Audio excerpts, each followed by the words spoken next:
The moment it happened, no one thought it was real. The studio lights were blazing, the cameras rolling, millions watching live as one of the most outspoken minds of our time leaned forward to make his final point, and then suddenly stopped. His hand gripped the edge of the desk, his words cut off mid-sentence, and his eyes changed. What began as confidence turned into confusion, then something far deeper, fear. The host tried to laugh it off, thinking it was part of the debate, but within seconds, the room shifted. His body collapsed, the audience gasped, producers shouted off camera, and just like that, a man who had spent his entire life denying anything beyond this world died on live television. But what happened next didn't just shock the studio, it silenced everyone who heard it. Because when he came back, he wasn't the same man, and the words he spoke, no one in that room has ever forgotten. His name was Professor Adrian Keller, a world-renowned academic, respected, celebrated, and feared in equal measure. He built his career dismantling belief, challenging faith, and arguing, relentlessly, that consciousness was nothing more than chemistry, that death was the end, and that anything beyond it was human imagination. He wasn't arrogant in the loud, careless way. He was precise, calculated, confident, the kind of man who didn't just disagree with you, he made you question yourself for believing in anything he couldn't prove. And on that night, he had been invited onto a live broadcast to debate the topic he had mastered for decades. Is there life after death? This story is based on a real testimony, but identities have been protected using AI. The debate had started like every other, calm, controlled, predictable. Adrian spoke with clarity, dismantling every argument placed before him. He cited neuroscience, psychology, biology. Layer by layer, he built his case. The audience listened, some nodding, some resisting, but all engaged. Then, halfway through a sentence, mid-thought, everything changed. I remember it clearly because I was there. I was part of the production team, standing just behind the main camera. At first, it looked small, a pause, a slight hesitation, but then his hand tightened on the desk, his breathing shifted, and something in his expression cracked. He tried to continue speaking, but the words wouldn't come. Then his body gave out completely. He collapsed forward, hitting the desk before sliding to the floor. Panic erupted instantly. The host stood up, shouting his name. Medical staff rushed in. The cameras cut, but not before millions had already seen it happen. The room, once filled with intellectual tension, was now flooded with raw fear. They worked on him for minutes that felt like hours. Compressions, oxygen, defibrillator, again and again. And then, nothing. One of the medics looked up and said the words no one wanted to hear. He's gone. But what none of us could see was that Adrian Keller was not gone, not completely. Later, much later, he would try to explain what happened in those moments. And even now, I struggle to repeat it without feeling the same chill that filled that room when he spoke again. He said the first thing he noticed was not darkness, not emptiness, but awareness. He knew he was no longer in his body, yet he could see everything: the room, the people, his own body lying lifeless on the floor. He described it not as floating, but as existing without weight, without limitation. He tried to speak, to tell them he was still there, but no one heard him. And then something changed. He said the environment around him didn't fade, it shifted, like a layer of reality had been peeled back.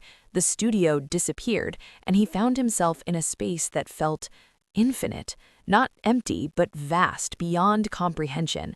And in that space, he became aware of something else, a presence. Not a figure at first, not something he could define, but it was there, and it knew him completely.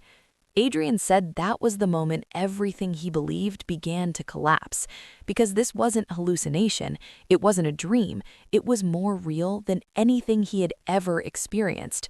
He said every part of him, every thought, every memory was exposed, not judged in the way we fear, but revealed. Nothing hidden, nothing masked. Then the light appeared. He struggled to describe it, not because it wasn't clear, but because it was too clear. too alive. He said it wasn't just light, it was intelligence, awareness, presence. And as it drew closer, he felt something he had never allowed himself to feel in his entire life: humility. The presence spoke, not with sound, but directly into him, and the first thing it said shattered him completely. "You spent your life denying what you now see." He said he tried to argue, tried to hold on to logic, to question, to analyze, but he couldn't, because the truth wasn't something being told to him, it was something he was experiencing directly, undeniably.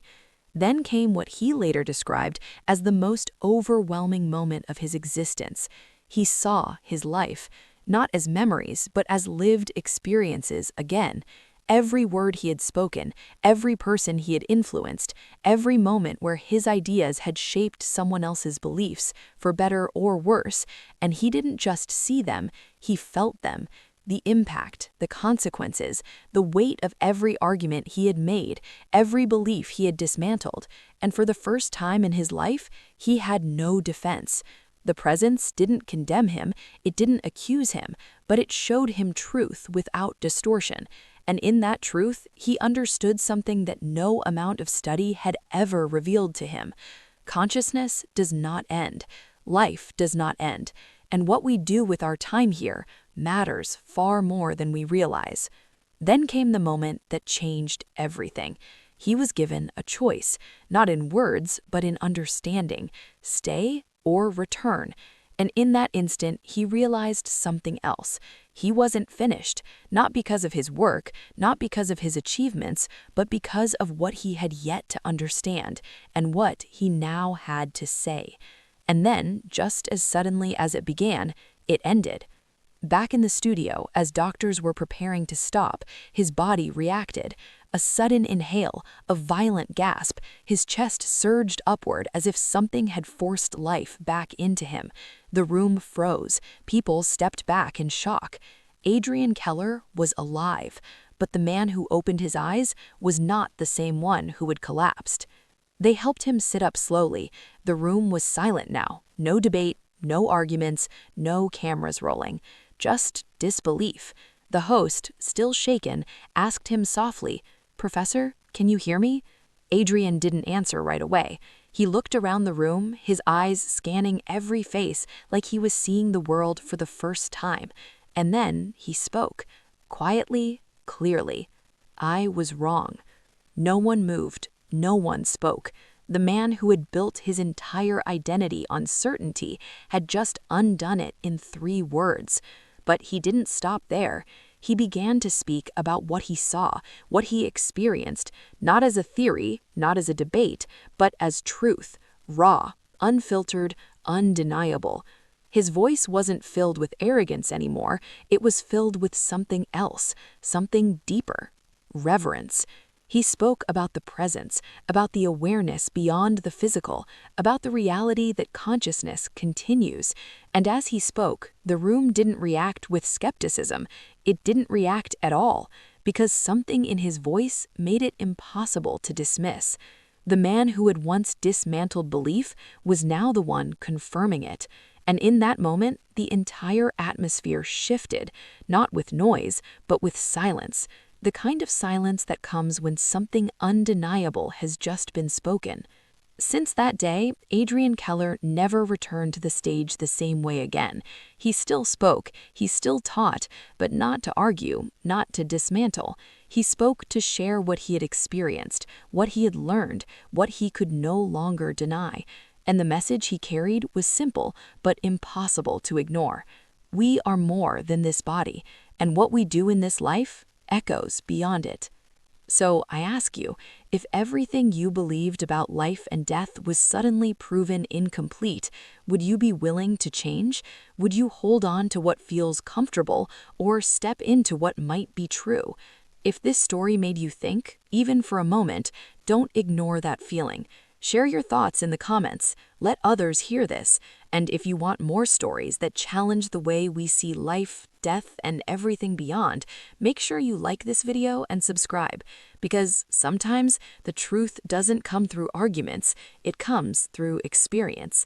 And when it does, it changes everything.